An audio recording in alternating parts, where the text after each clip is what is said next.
Hello everyone, and welcome to my bow counter build guide for fighting Arch Tempered Nergigante. As usual, the build's shown at the end. First, we're going to have our solo run. The solo run is going to be full of all kinds of useful tips and tricks, really the kind of information that's going to make using a bow against Arch Tempered Nergigante easier. We're starting out with all of our buffs. So let me say this, at the beginning of the fight, there's a Wiggly Litchi. You can actually grab the Wiggly Litchi instead of using Dash Juice. However, if you wanted to use Dash Juice, that's fine. It feels like the Wiggly Litchi actually ends too soon. You can see we used Dash Juice, Demon Drug, Demon Powder, Might Seed, Max Potion to bring up our health bar. We've got the Evade Mantle. We picked up some Crystal Burst. You could also alternatively bring some defensive buffs like the Adamant Seed and the Armor Skin, right? You can bring that kind of stuff to give yourself a little bit more of an edge. I wasn't really worried about it. It's because I've fought him too many times, right? I've been fighting him a lot. All right, and you can see I'm focusing exclusively on his head. I want those white spikes to show up on the head. Wherever you're dealing damage, that's where the spikes will grow first. A lot of people still don't know that. So you get people who are playing in multiplayer, Nergigante turns his back to you, and you impatiently shoot him in the wings or in the tail. What happens is he starts growing spikes there, when really if everyone strictly attacked him in the head, you could control how easily you break the spikes and where they grow first. Right, spikes come right off of the head. They just came right off of the arm as well. That's because in single player mode, you don't have to deal as much damage to them to get them to break, and they're much easier to control, and he spends more time facing you because he's not running around to your teammates. So overall, soloing Arch Tempered Nergigantes, just like the other Arch Tempered monsters, it's actually much easier. Here comes the roar. You can see I was waiting for it so I could iframe through it and get that nice Evade Mantle bonus damage. I actually missed the roll at the very beginning of the game because I thought he was going to do a quick roar and he did not. He's got a little quick roar that he uses before he's aggroed to you. It's so fast you kind of just have to assume he's going to use it in order to dodge it.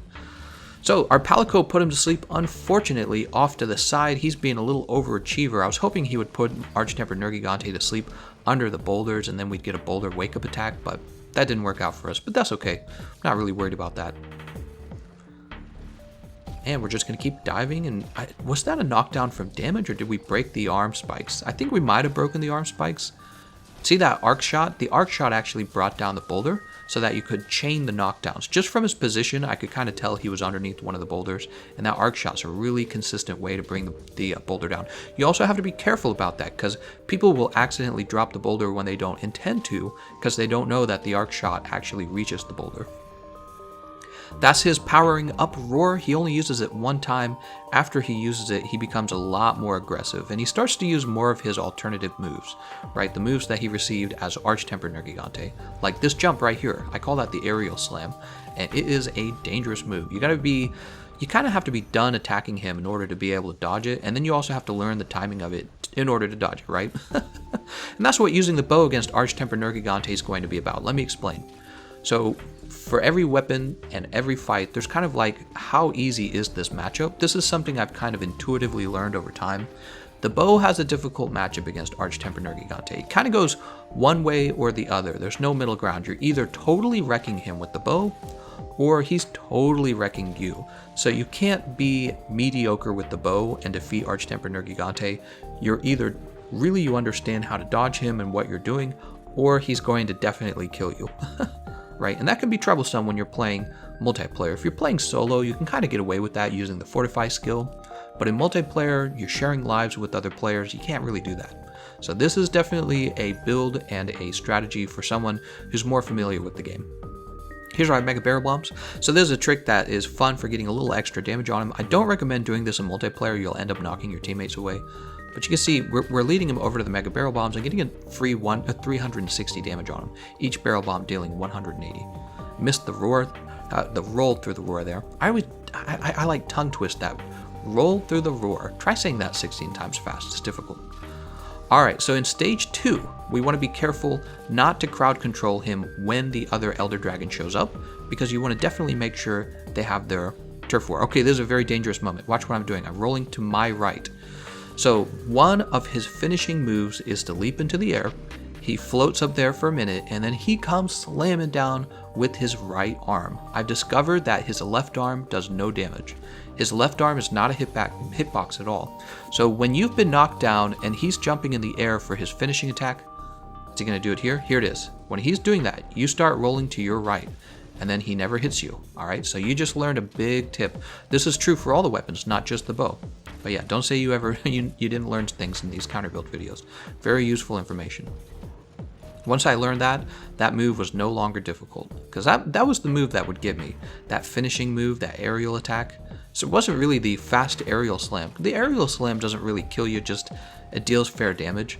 But that big slam that he does to finish you off, it's like I couldn't get away from it. I finally figured it out. So he's got spikes all over his body, and I can see Kushala Daora has arrived. He's in the map, because you can see that in the bottom left-hand corner next to the map. There's Kushala Daora. I was purposefully not attacking Arch Tempered Nergigante spikes just so that they would have this turf war. Alright. Unfortunately, none of his spikes are white, so we're not going to get any damage on him. Alright, and sadly, he jumps out there, and I'm going to put my bow away in a moment here.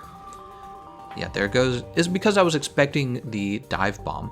So one of the struggles for the bow is that Arch Tempered Nergigante, he dive bombs, and when he does, if you got caught by the roar, it's hard for you to dive evade before the dive bomb lands, right? It's because the sheath time on the bow is kind of longer than the other weapons. So you can be still sheathing by the time the dive bomb comes out, by the time you're actually in the range of the hitbox, especially if you're really close to him. If you're further away, it doesn't get you. So check that out. He roared and I actually dodged the roar. That's a big deal. If you can dodge that dive bomb roar, you're going to have enough time to sheath the weapon. But if the roar caught you, you're not going to have as much time to sheath. Oh, here we go. Once again, I go to his left, which is my right. So he's using that big wind-up aerial attack, right? The heavy arm slam, whatever you want to call it. And I just dive to my right, or roll, and then he's not able to get me. There's that tailspin. That's a very dangerous move. The tailspin can nearly one-shot you with the bow. You will have a tiny sliver of health left. The trick is to outspace it if you can just avoid it entirely. If you can't, you're going to have to dodge through it. Luckily, it has a very thin hitbox, but it's a fast move. Once the tail starts spinning, you have to time it correctly. We're in stage 3 now. We're going to take heat damage because I didn't drink a cool drink. That's me being impatient. Don't be like me. Go get a cool drink. I'm playing risky because I've fought him too many times and I don't care as much. It's me being lazy, essentially. But for you, you're going to go back to camp and you're going to get a cool drink. You're going to refresh your power shots. That's what you're going to do. All right, and you can see it's all about dodging. You can see I just dodged 2 pos wipes and the roar. It sounds kind of like get good, but essentially if you can just dodge all of his moves, you never die. And if you can't dodge all of his moves, you will die very fast. I'm actually going to show you that later in the fight. So we're shooting him. We're going to keep using our spread shot as often as we can. All the damage, by the way, is in the spread shot. Or for the bow, technically, it's called the power shot. On the bow guns, it's called the spread shot. They're the same thing, essentially. It's the same move. Yeah, you're going to get that power shot out as often as you can. My evade mantle's back. He's about to wreck me here. Okay, he's moved over to the Palco. Get ourselves taken care of with the max potion. So that's another tip here. I think for me, a big changing point in my skill at the game, whew, that almost got us. We got hit by the tremors there, but we're fine. He usually doesn't follow up with anything. If you get hit by the tremors, he usually doesn't follow up. As I was saying, a big changing point in my skill as a hunter was when I started bringing max potions, all the ingredients to craft more max potions, and I started healing with max potions. They're really important, guys. All right, we got a KO knockdown. We're about to break these white spikes. No, we're not. He's going to get away. Let's go ahead and stop him with this crystal burst. And look, the spikes on both of those. Okay, this is a really important moment. You'll notice I missed the roar, and even with the evade mantle on, it was not enough iframes to get away from that dive bomb. So it is true, I did dodge a little earlier than I was supposed to. Sorry, I don't mean to say dive. Dodge, of course. I dodged a little too early, but you would think even with the evade mantle that it would be okay. It's not. So he got me with the dive bomb. Why did he get me there? Once he caught me with the roar, I didn't expect him to roar there, by the way. He only had black spikes on both arms. That's it. So I wasn't expecting it. He got me with the roar. I didn't think I would have enough time to sheath my weapon, so I'm like, I got the evade mantle on. I'll just dodge through the attack. Didn't work out. So that's a big deal. If you're playing multiplayer, you just cost your team one of your team's lives. I thought I would use this footage specifically to show you that so you could learn a little bit from it. Obviously, we're playing solo, so we're going to have no problem. Losing 1 life in solo is easy. You can have fortitude and lose twice, in fact. If you pick up insurance, feline insurance, you can die 3 times if you want and still have a life left over. So solo mode is just so much easier. We're going to get all our buffs out, so I recommend the same thing to you. If you die fighting Arch Tempered Nergigante, don't worry about your teammates for a minute. Get all your buffs reset. And we're back to dealing damage. So he's pretty close to dying. You can see the white skull over his head is in the map, right? It shows you that he's near death. And we just need to pump out more damage. We've been holding off on our paralysis ammo. This is the Kiar Spark Bow, and we have paralysis ammo built in. We haven't been using that because we're waiting for kind of the end of the fight to use it. You could have really, technically you could use it at any point at stage 3, because at stage 3 he kind of has the same level of difficulty all the way through. I'm the kind of person who enjoys the yummiest part of his meal last, you know what I mean? I eat my broccoli first. I'm that kind of person. So I've been saving up that paralysis ammo for the very last part of the fight. Alright, we got our knockdown. Very good. Once again, we're just trying to get that power shot out as often as we can. That's where a lot of your damage is coming from. But we also don't want to be too greedy. The power shot, you know, the recovery frames on the power shot are a little larger than the normal shots. That's the deal. So you'll be stuck in an animation longer. Here's our paralysis ammo. You know, I'm thinking about it.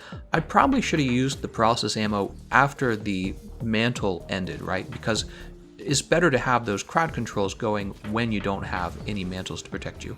As soon as the paralysis ended, we got a knockdown by breaking the spikes off his arm. This was to be expected. Here goes. Did you see how I held off on that shot? So I know I dealt a certain amount of damage to his head, and what I was doing there is I was holding back on that last shot because I wanted to break the white spikes after he stood up. Very important detail there. I didn't want to waste my knockdown. Alright, unfortunately, we dealt a lot of damage to the spikes on his wing, but he broke those off himself. He can do that. He used a shoulder charge, he damaged his own white spikes, and they actually popped right off. But he's very close to death. This is the end of the fight. We just keep shooting. We jump to the side there because he's going to shoot those white spikes out of his head for sure. There's a flinch. You get the monster to flinch after dealing a certain amount of damage to each one of their parts, and each one of the monster's parts has a certain amount of like flinch health, if you want to think of it that way. So once you finish, you know, dealing enough damage, you're going to get the flinch, and the health bar is going to reset. Ooh, look at that! I was totally ready for that aerial slam. I was ready to dodge it, but he was aiming for my cat, not me. All right.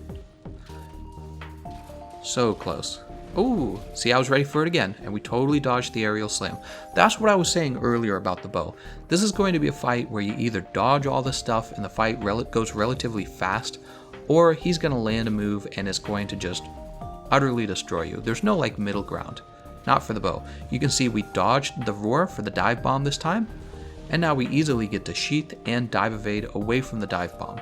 That is what I recommend. If you fail to dodge that roar, there is a very fair chance he kills you with the dive bomb before you can sheath your weapon for the dive evade. The last shot was on his tail. Nice little 13 minutes. You know, I died in between there, so if I hadn't died, it probably would have been closer to 12 minutes probably. And yeah, that's just about probably all you could ask for. I'm not trying to speed run here. If I was, the build would be slightly different to have even more damage on it. The point of this build is to get you a quality damaging build, but also with a little defense. In this case, we have health boost. Let's go ahead and jump to the end. We're going to take a look at the build now.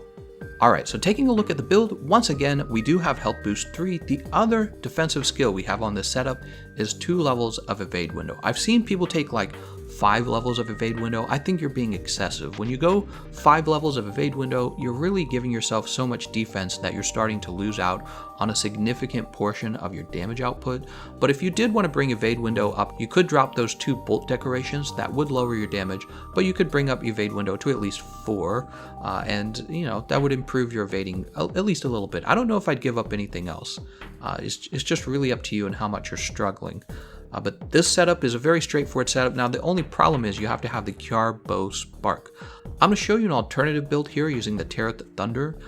This build has even less defense in it, so it's up to you if you want to use it. You can, of course, experiment with that build to add more defense into it. But with that bow, I found that the build was more strict. It wasn't quite as flexible. If you do add defense to it, you're talking about giving up a lot of damage, in my opinion. Alright, and that's everything I had to say. I want to thank you all for watching, and I'll see you guys next time.